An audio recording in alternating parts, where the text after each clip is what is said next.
KTT World Water Forum atau WWF ke-10 akan dihadiri 33 kepala negara dengan jumlah peserta sekitar 30.000 orang untuk mengamankan dan menyukseskan event internasional tersebut. Selain mengerahkan personel Polda Bali, lebih dari 1.700 titik CCTV yang ada di seluruh wilayah Bali terkoneksi langsung ke ruang Command Center Mapolda maupun Mabes Polri.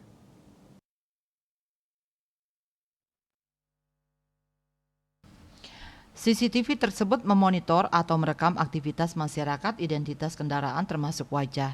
Kabid Humas Kombes Polisi Johnson Avitus Panjaitan SIKMH menyampaikan Polda Bali siap mengamankan dan menyukseskan KTT WWF.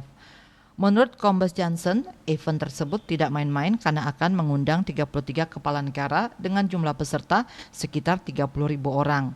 Jika ini berjalan lancar, aman dan sukses, tentunya akan berdampak positif terhadap sektor pariwisata Bali.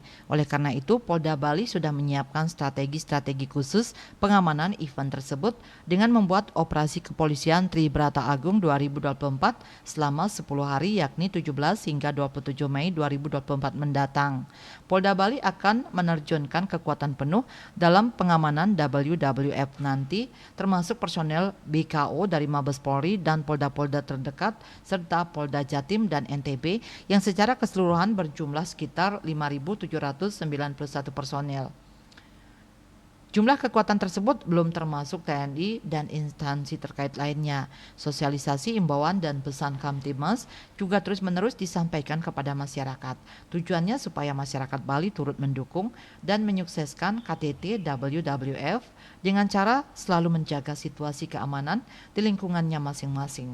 Kertanegara Bali Pos melaporkan.